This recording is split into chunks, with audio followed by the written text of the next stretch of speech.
Guys, welcome back to my channel. So guys, आज की हमारी हिंदी की क्लास में आप सभी का स्वागत है। और आज की हमारी हिंदी की क्लास का जो टॉपिक है वह है वर्णमाला।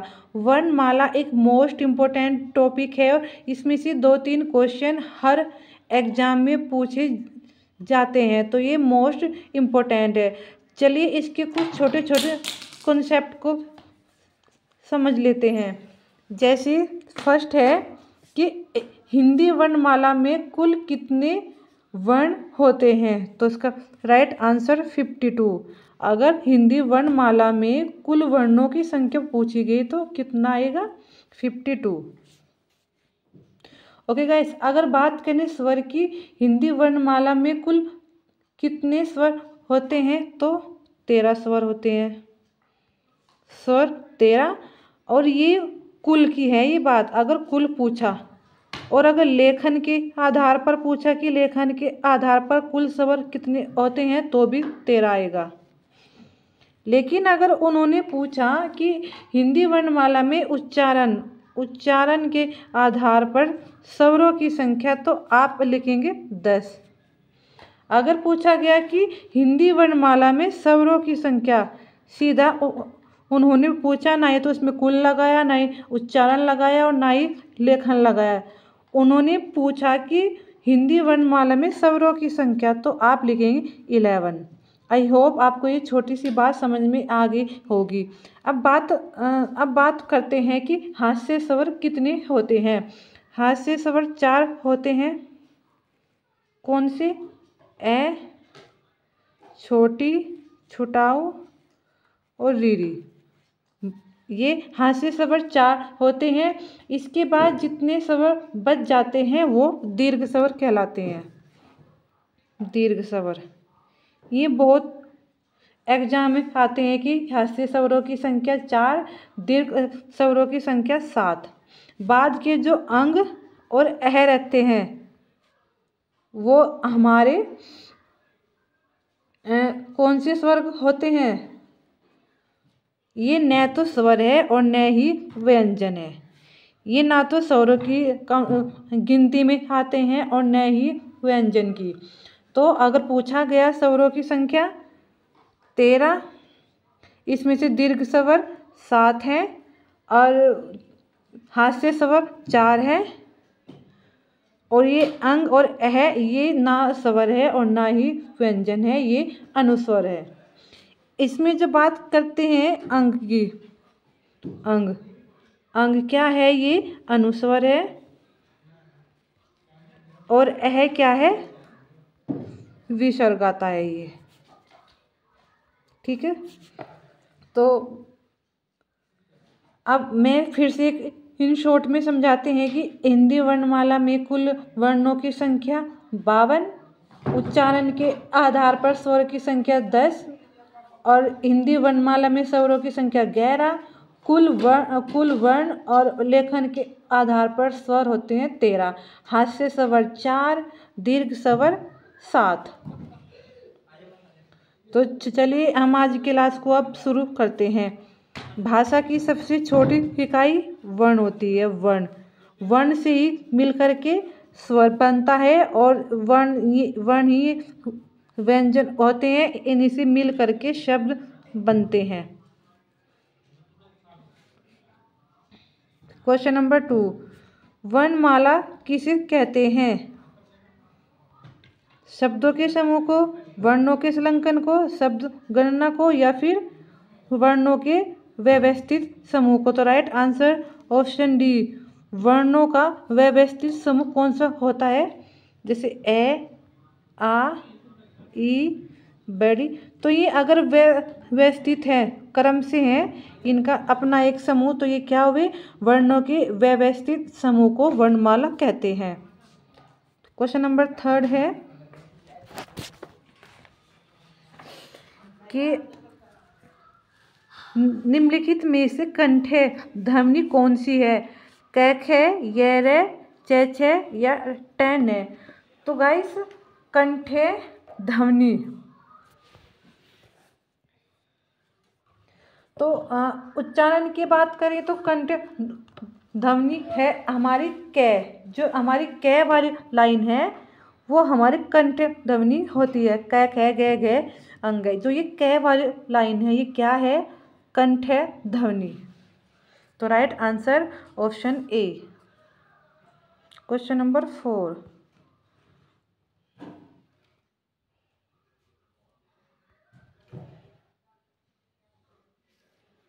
व्यंजन के आधार पर बताएं कि मूर्धन्य व्यंजन कौन सा है।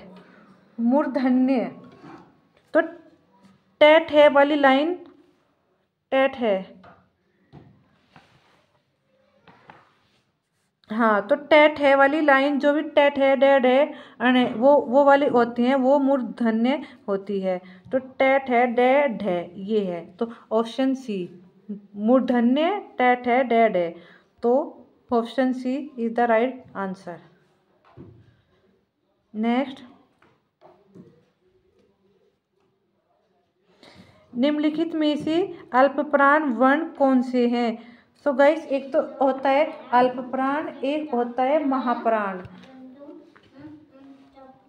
तो अगर हम कै खे गे घे अंगे इन वर्ण जो भी ये वर्ण हैं इनको शुरू करते हैं ना, तब तो कै हमारा अल्पप्राण और खे हमारा महाप्राण, फिर गे हमारा अल्पप्राण और फिर घे हमारा महाप्राण। तो हम कह सकते हैं कि जो हमारी वर्णों की लाइन होती है ना, कै खे गे घे वाली और चे से जय जय वाली, तो उनका पहला वर्ण अल्पप्राण, सेकंड वर्ण महाप्राण, फिर थर्ड वर्ण अल्पप्राण और फिर फोर्थ वर्ण फिर महाप्राण। तो इसमें पूछा है कि अल्पप्राण वर्ण कौन से हैं?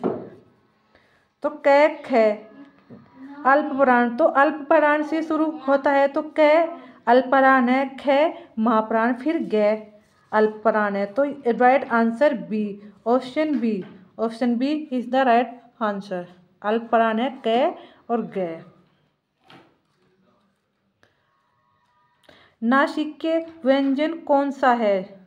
नासिक्य, सो गाइस किसी भी लाइन का कै खे गे अंगे जो लास्ट वाला वर्ड होता है वो सभी नासिक्य है। जैसे अंगे, अये, अणे, ने, में, तो ये क्या हुआ? ये नासिक्य व्यंजन है अये। AI वर्ण क्या कहलाते हैं? AI वर्ण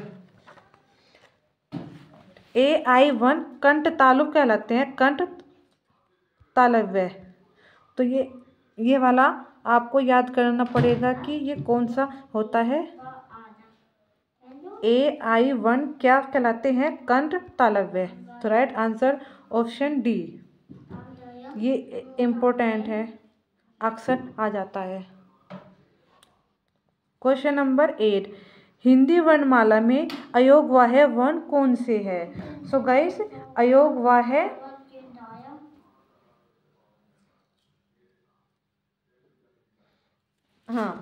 सो गाइस अयोगवाह्य वर्ण अंग और अभी आपको समझाया था कि ये ना तो स्वर है ना ही व्यंजन है, और ये अयोगवाह्य होते हैं। क्या है ये? अयोगवाह्य। तो अंग और ऑप्शन डी, ये क्या है? अयोगवाह्य। इम्पोर्टेंट। नेक्स्ट, निम्न में बताएं कि किस शब्द में द्वितीय व्यंजन है, जिसमें 2 व्यंजन है। तो ना पुणे नहीं है, इलाहाबाद नहीं है, Delhi. Right answer option C, क्योंकि इसमें एक ले ये वाला, एक ले ये वाला, एक ही वर्ण के दो बार लिखना क्या है, लिखा हुआ होना क्या है? द्वितीय व्यंजन। तो राइट आंसर ऑप्शन सी।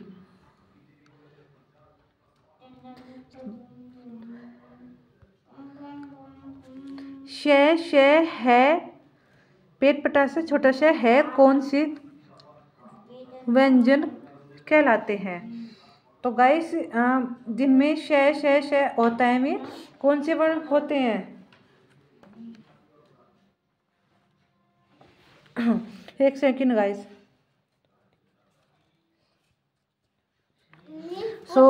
नहीं जिनमें आप इन्हें पहचान सकते हैं कि शय वाले संघर्षी। शय इसमें शय मतलब शय की साउंड और है, छोटा शय पेट पटा से, बड़ा शय और है, ये क्या है? संघर्षी। ये संघर्षी व्यंजन होते हैं।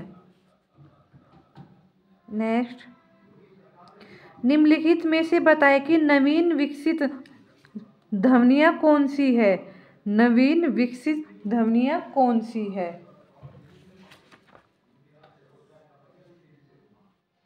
तो इसका राइट आंसर है ऑप्शन सी।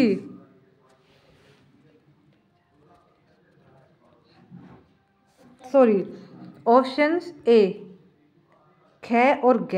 तो राइट आंसर है इसका ग। नवीन विकसित ध्वनियाँ कौन सी है?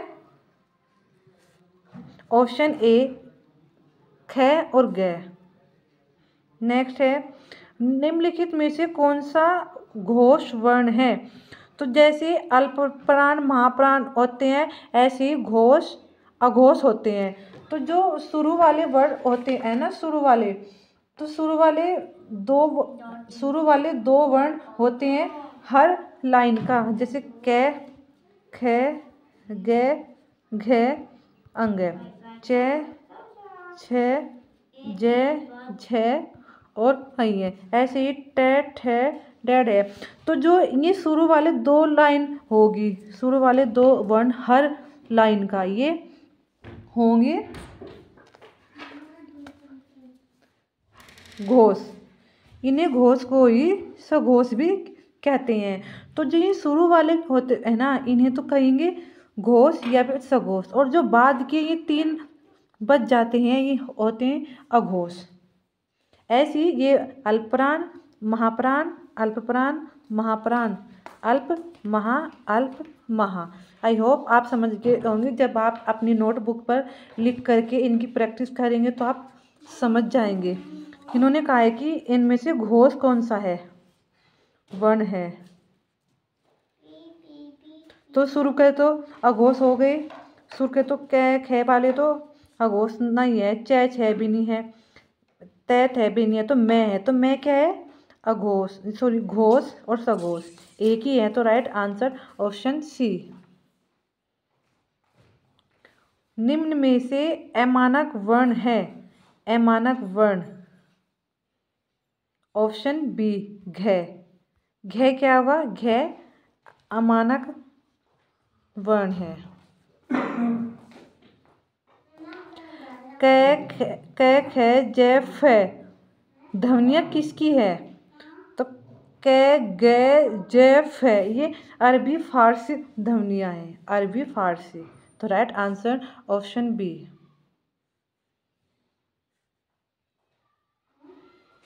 हिंदी में मूलतः वर्णों की संख्या कितनी है? मैंने आपको समझाया था कि वर्णों की कुल संख्या 52 है।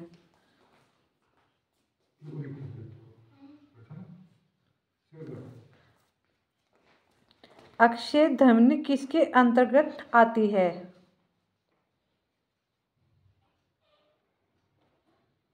ओके, सो गाइस इसका राइट आंसर ऑप्शन सी संयुक्त। ये संयुक्त है, संयुक्त वर्ण में आती है, क्योंकि अक्षय सिंगल न बन करके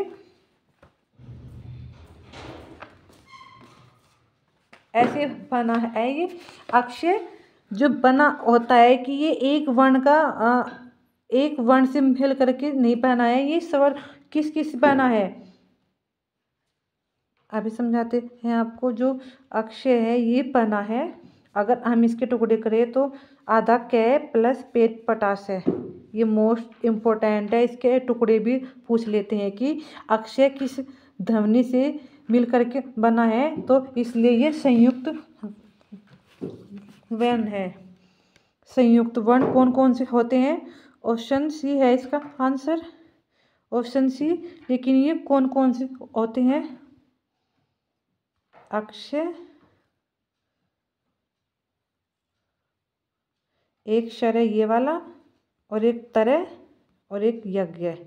ये सभी हमारे संयुक्त व्यंजन हैं। ये दो से मिल करके बने होते हैं, दोनों ही इम्पोर्टेंट हैं। और ये हमारा अक्षर जो है ये आधा कै और प्लस पेट पटासा से मिलकर बना है।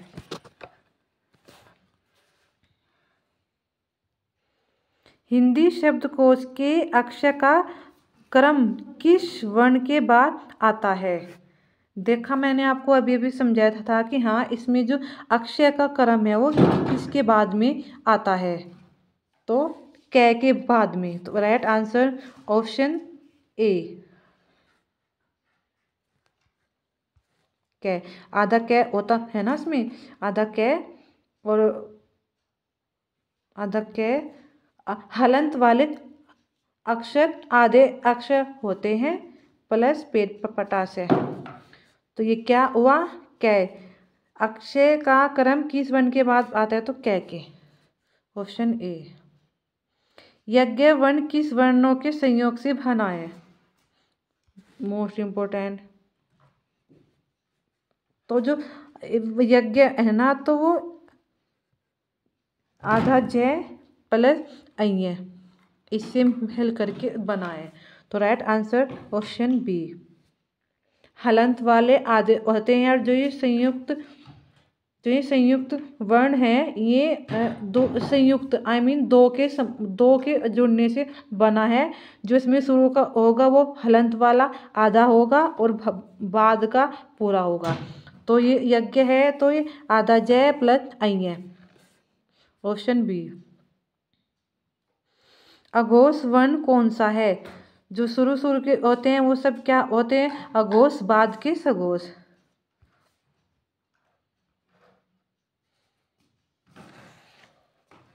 तो वो तो था वैसे वाला कि हाँ भाई कैक है, गे वाला शुरू के कैक है, अघोष है, चैच है, अघोष, टैट है, तैत है। लेकिन इसमें छोटा से भी सघोष ही है, अघोष आएगा, सॉरी अघोष। तो इसमें छोटा से क्या है? अघोष।